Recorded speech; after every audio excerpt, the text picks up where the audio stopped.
doing something a little different this week. Before we start the show, before I get into the madness, the music, the announcers, me being crazy, me whinging about something, I wanted to start the show by talking about the events yesterday in Jacksonville, Florida.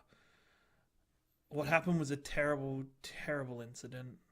It happened during a Madden eSports event, and I don't think the gaming community's ever been affected by something like this.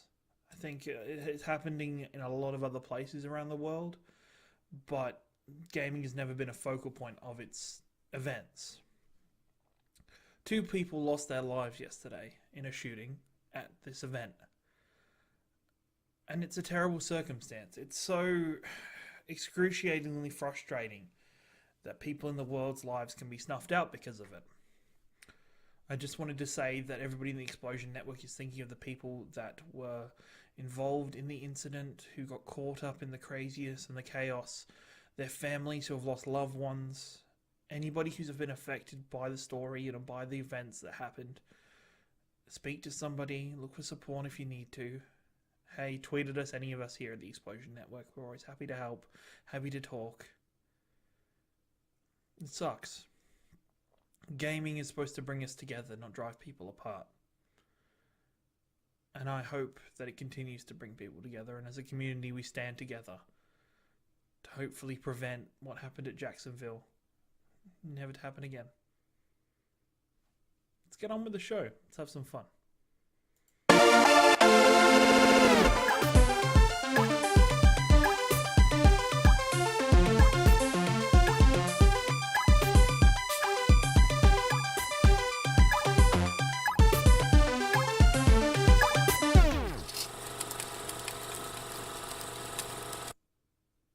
Ladies and gentlemen, welcome to Early Late Night. Introducing that guy that presents the show, now available to present and host your podcast for an additional $30 a minute. Welcome the one and only Ciaran Marchant. Oh, that was a weird announcer. That's okay. That's another trial announcer. We're going to work together. A weird one last week. This one just blew it. Boris, you done. You're done, Boris. I'm so sorry for that. Welcome to Early Late Nights, the Explosion Network's gaming news show. With me, your host, Ciaran Marchant. It's Tuesday once again. We're at the time and place. This is your best place to get all the latest Australian esports and gaming news live every Tuesday and Friday at 6:30 p.m. right here on twitch.tv/Explosion Network. What's going on? It's been an interesting one. It's been a weird day. It's been an exciting weekend of esports. Fuck me. It has been crazy. It has been all over the shop. We had the highlight for me was the International 8. We had the Overwatch All-Star event. Can I tell you, I talk about Overwatch a lot. People love, I understand that. It's fine. But to make such a fun little thing, a little event, a little play, a little show matches. Fantastic. Well done to them. It was so entertaining and so fun, the interactions with the players. The players seemed to be having fun. They didn't seem, oh boy, we're forced here because we're getting paid. No, they actually had fun. They seemed to have fun playing together, interacting with the fans and giving back to the fans in these show matches. It's a whole range. I think my highlight was the talent lockout, where the casters got involved and the hosts got involved in playing a match. I thought it was excellent. I thought it was a great event, and I was super excited to see it happen. But hey, here we are on today's show. I'm going to be whinging about goddamn developers because Cyberpunk 2077 got gameplay released a couple days ago. I'm going to be checking out all the latest previewing Melbourne eSports Open that's happening this weekend. I are going to be going on a little bit of an adventure, discussing Xbox All Access that was just announced today, as well as for the main topic for our tidbit of the show. I'm going to be telling you the story of OG, the winners of the International 8, who are now very wealthy people, but their story is inspiring and their story shows a lot of growth and a lot of development for their players. So I wanted to bring that story to you because I was inspired by it over the weekend. So Hopefully we'll do the same to you. Lord Empire's in the chat. Everybody say good day. Why are you snubbing me on Uplay? I have not opened Uplay since I went home. I need to open it in a sec. Well, I was probably online, and then I will have it organised for you, good sir. I will add you after the show because we're in the middle of a live show that's also a podcast. So the recording people, they're going to be all over the place, but that's fine. Let's get right into it. And damn you, CD Projekt Red. Damn you. Do this to me every time. Every goddamn time. Oh, no, it's not just you. It's all developers. You'll soon learn watching the show, listening to the show. Every time I talk about something or I have a whinge, they quickly, fix it or put something out there that makes me look like an idiot. If you missed Friday's show, on Friday I spoke about Cyberpunk 2077 and the presence of CD Projekt Red at Gamescom. I had a bit of a whinge about the gameplay demo that was featured at E3 and as well as Gamescom was not available, even just as footage for the public. So we only got to hear second-hand accounts from media personnel in regards to the game. And I discussed what that meant and how, it was great to have information, but it was really bad to not see. So, all of a sudden, CD Projekt Red's like, hey, big thing's happening today. Big thing is happening today on their Twitter. And it goes to their Twitch channel. There's all the code. The code's going down the screen. And what do you know it? Gameplay! 48 minutes of gameplay! The whole demo that they were playing through with media, boom! Bada bing, bada boom. Realest demo in the room. Honestly, it's frustrating. It's annoying. I just want to cry sometimes while watching it. But it was fantastic. It started at a weird point, and I was a bit, I don't know where this is going. It starts off with a pretty basic sci-fi RPG mission, going into an apartment, searching for a, android or a person with cybernetic enhancements. As they go through and walk through, they battle with pretty, at the start, I was a bit, over the gunplay seemed pretty basic with the traditional slow motion.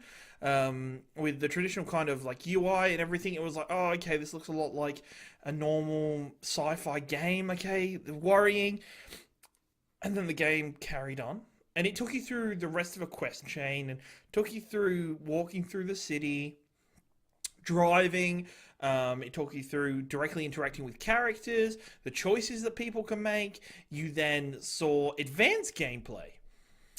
Boy, was I wrong about the combat, everybody. I was so goddamn wrong. The extent of the combat blew my mind in the end. The way that it propelled itself forward and changed how the game played, was amazing. It was awesome. I had so much fun just watching it. At the start, I was like, okay, these, the enhancements look very basic. They look very normal. They look like something I'd see in Deus Ex games. Awesome. Okay, I guess. And then they kept going forward, and then they're like, all right, now we're going to show you how your choices of skills affects how you can play. And the guy immediately, takes, the character immediately does a stealth takedown, plugs in, finds it gets a virus into the rest of the same people kind of in that same organization or gang. Was then able to hack the person, was then had their arms all of a sudden fold out into scythes, and they managed to stick into walls with them and jump around, stab somebody through the head, and then they started doing more and more upgrades. There was a targeting system that showed you if you were to fire at a wall, you could aim it so it ricocheted and hit somebody around cover. You could see people through walls, and then if you developed a proper gun, you could shoot them through the wall. There was so much development and change to the combat system that I went, alright, cool, I'm in for combat now. I'm not going to be this is just a generic shooter. This is just very generic. And I wasn't too worried about that, honestly. CD Projekt Red taking on a first-person shooter, which is not its primary genre. It's not its, its normal method of providing gameplay. So, sure, I don't mind if the shooting's not 100% amazing, because I'm here for the story. It's what I'm here for. But what started with Deus Ex, Fallout-ish kind of combat soon turned into something special and something different from me looking. Um, there is a level of mature themes throughout it, as you can see now if you're watching the stream. That it's amazing to see. It's amazing to show that. Like, it's amazing to show the depth of the game's maturity. You go through the rest of the mission, and the people you meet all had amazing characters. They felt filled in. They didn't feel like an NPC. They didn't feel like a random person that was put there for you to meet. It felt like they had a purpose in the world. They were living in the world. They were interacting with the world. And that's fucking exciting. That's, for me as a writer, that's exciting to watch that kind of depth put into characters and how they interact with the world. That's fucking cool as shit. You interact with a companion named Jackie throughout it. And I'm super excited. Not if you ask me for the deal. What has Dylan said about this? I need to find this out. But I'm super interested with how the characters are built and how they're developed.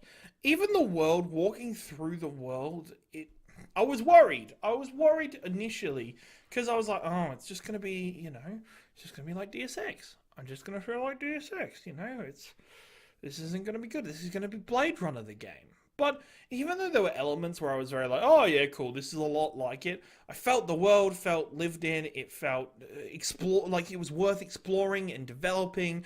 It had this scale to it that was unlike games that I've previously played. So I'm super excited and pumped up to see Cyberpunk 2077. It put me in a weird place where I was like, this game looks like a PC game for me. And I'm like, that's happening more and more with me as I develop as a gamer, where I just look at games and that's a PC game. I don't really want to.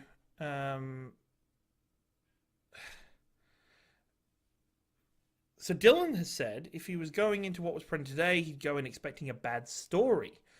Really? Because I was interested by the story, like just the depth of it. Maybe not what they chose, because the choices they made in the story. So I'll move on to that now. So the choices they made in the story were very different to choices I would have made as a player.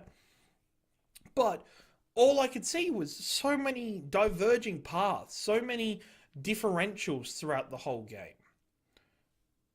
And that's exciting. That's, I love games where there's so much options and opportunity for your character to affect the world and affect how the game's running. Do you speak to this person? Do you just avoid them? Do you use this method of entry? Do you just walk in and tell them what's up? Do you just dob people in? It's a whole thing. It's a whole amazing change that I'm excited to see.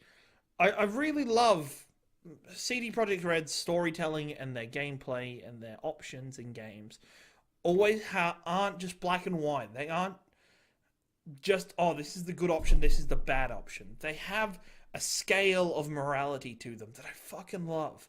I mean, I'm like, it's like, this is the best shit ever. Looks so much fun for me, and it's exciting and it's playable, and I'm pumped just to get involved with the game. I'm pumped to dive in. I thought the sound design was amazing. I love the soundtrack to the world. I love the sound of it in general. It was fucking cool. And the narration they narrated over it was really well done. And that was what the presentation would have been to the media. What did you think of the game? What did you think of the demo that we presented? 48 minutes is massive by most standards nowadays. So I'm excited to see what you think. I'm excited to see what the internet thinks, because I think it's very positive, other than Viva La Dill, but he's, it's Dylan. What do we expect? But I'm excited. I'm really pumped. I was a bit worried for this game. Nick said he's never been more erect. I understand that feeling. I'm super excited for this game now. I was worried that it was just going to be a crappy sci-fi shooter that was going to be Deus Ex-like and was not going to have the scale that I wanted to have, but the game was fucking cool. I'm impressed. I'm excited. Hope you are too. Let me know on the social medias and chat.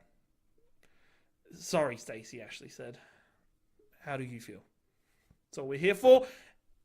Let's move on. I'm going to stop gushing over that game. This weekend, Melbourne eSports Open, the biggest eSports event in Australian history. Bada bing, bada boom. It's going to be huge. It's going to be massive. It's going to happen in Melbourne at Rod Laver Arena and the surrounding areas, including Margaret Court Arena. It is going to be 2 days of action-packed gaming. Saturday, there will be the Overwatch contenders running in Rod Laver Arena all day, as well as on the Sunday, OPL, the League of Legends tournament finals, will be happening throughout the day on Sunday. But if you're saying, Ciaran, I'm not a fan. I'm not a fan of eSports. I've never watched Overwatch. I've never watched League of Legends. Then do I have something for you? Go to the Melbourne eSports Twitter or their website for, I believe it's part of the Rod Laver Arena website, and go check out the range of open tournaments that people can jump into. If you are an Overwatch fan, there's 3v3 Overwatch, there's a Fortnite event, there's a Tekken event, there's a Pokemon tournament event. There's so many little events that are open everywhere. That are just open all around the area for you to take part in and openly register for.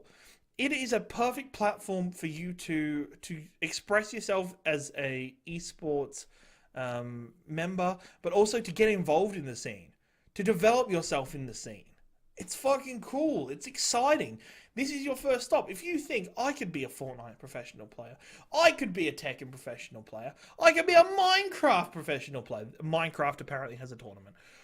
Then you can get involved. Go get involved. Show what you've got. Go win it all. There's prizes. There's all sorts of stuff.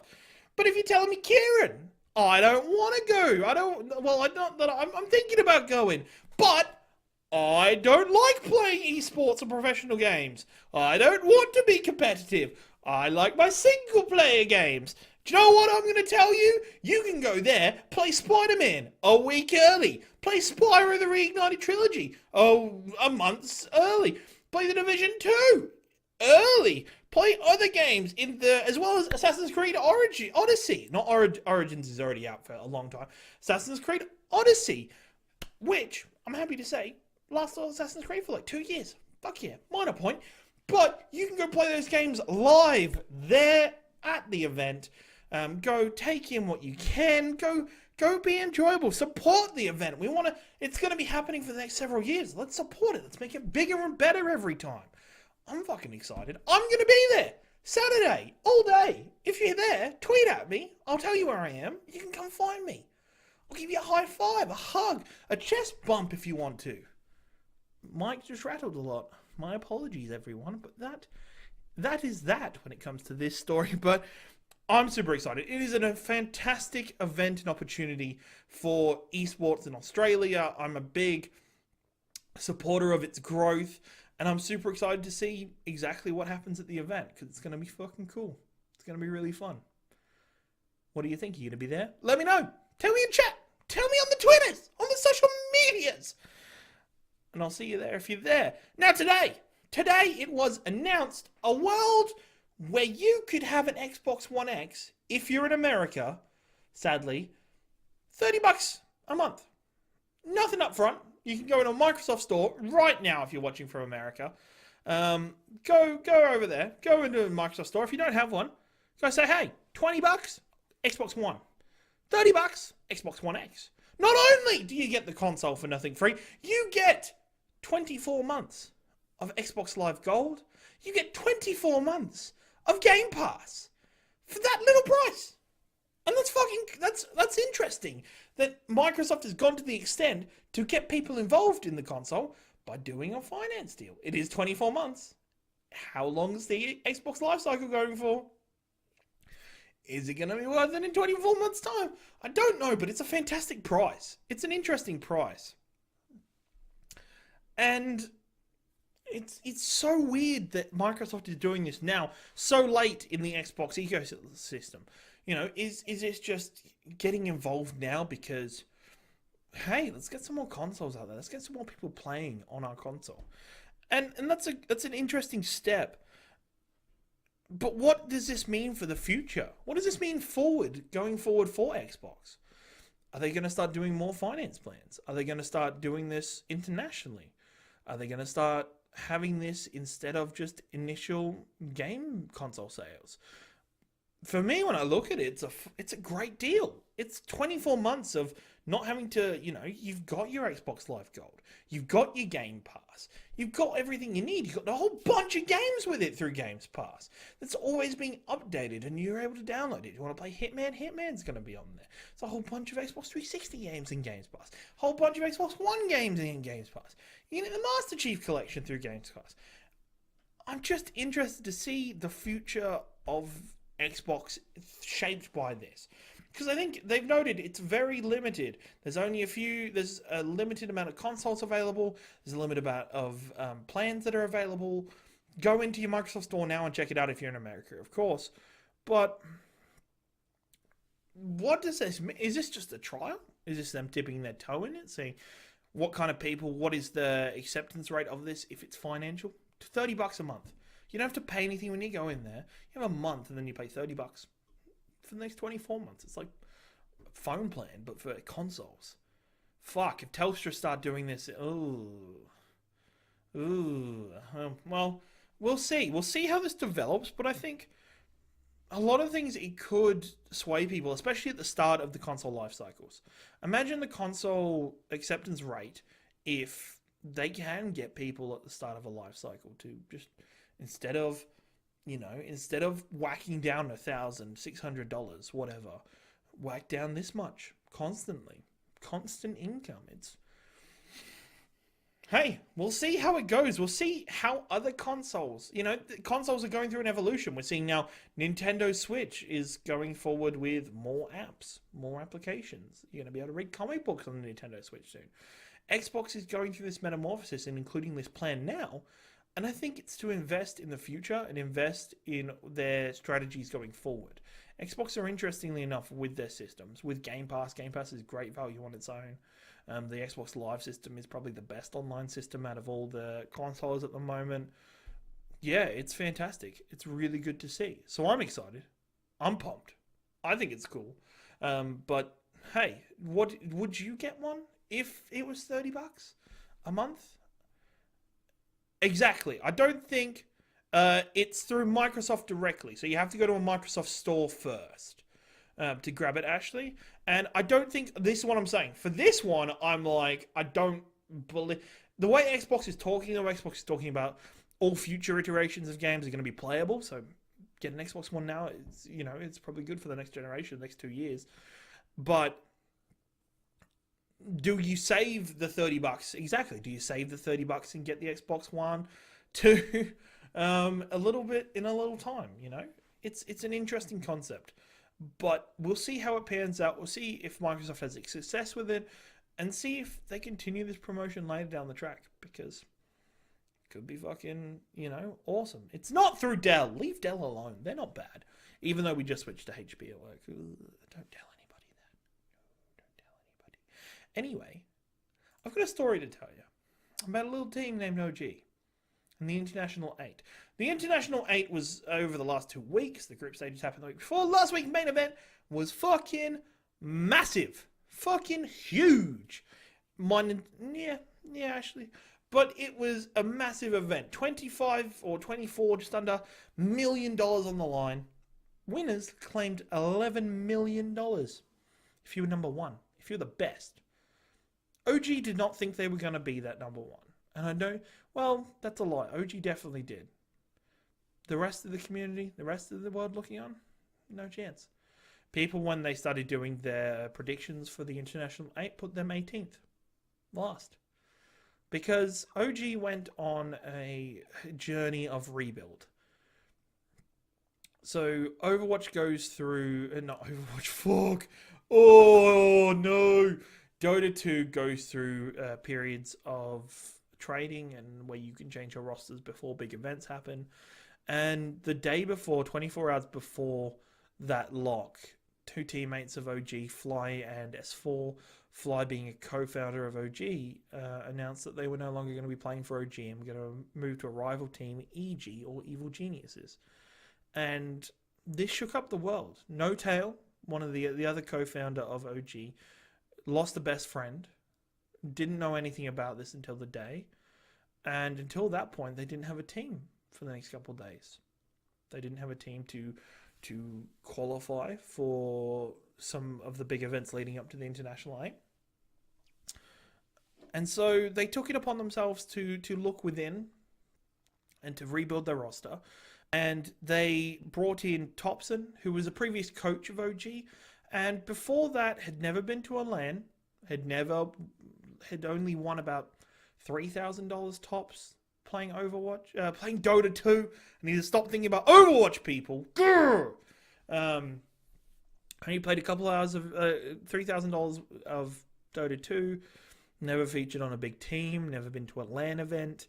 And then also they went back to OG regular Anna, who is an Australian who had previously taken a year off from Dota 2 to go back and study and to settle himself after the international last year. And then both of them came back and joined the team.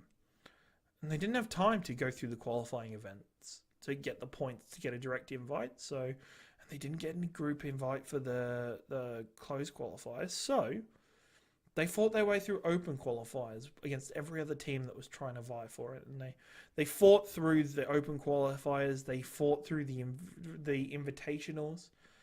And they were at the main event. They were at the main event, the International 8 in 2018. And then the group stages happened, and they did a fair job. They fought hard. They showed some real skill. But they were this plucky underdog team. There was other teams that were touted the previous year's Team Liquid. They were coming back stronger than ever to reclaim a twofer.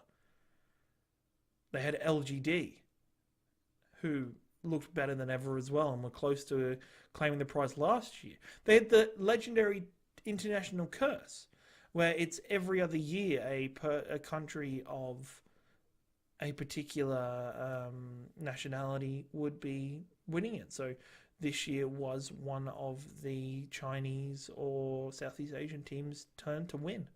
The Western teams didn't, and that's how the curse had gone every year since the original international. And so now we move forward with it, and we look on, and the group stages happen, and OG appear in the top 8. They appear in the upper bracket. And they win. The first game. They win again. They go up against EG. The rival team with Fly and S4 on it. And they win 2-1. Despite all against all odds. Many times throughout the tournament, OG looked down and out. They looked behind the ball. They looked like the other team had too much of an advantage on them. Yet each time they found a way to win. And they'd go to the upper bracket finals against PSL.LGD. And once again, they find a way to win, and they go straight through to the grand final. Guaranteed top 2 finish. And they wait and they watch. LGD and EG went through to the lower bracket. They fought their way through. EG beat Team Liquid, stopped the hopes of a team's getting a second year in a row of winning. They go to the lower bracket finals, EG versus LGD. EG drop out. LGD go through. Becomes the final.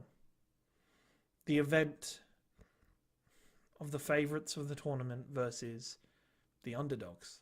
The people that weren't supposed to be there. Game 1 went to OG. Game 2 and 3 went quite easily to PSL.LGD. Game 4 was the last game that they needed to win LGD. And trust me, it looked like they had it. It looked like they got it.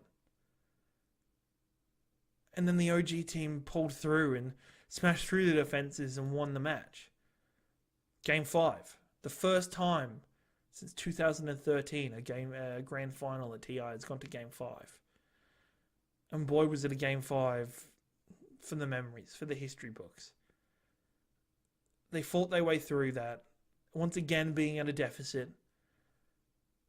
And then a risky pick of an Ember Spirit and a risky draft in general. Through the skill and the item choice of the strategy of the team, OG took the Ancient and won the International 2018, winning $11 million. That's about $2 million each.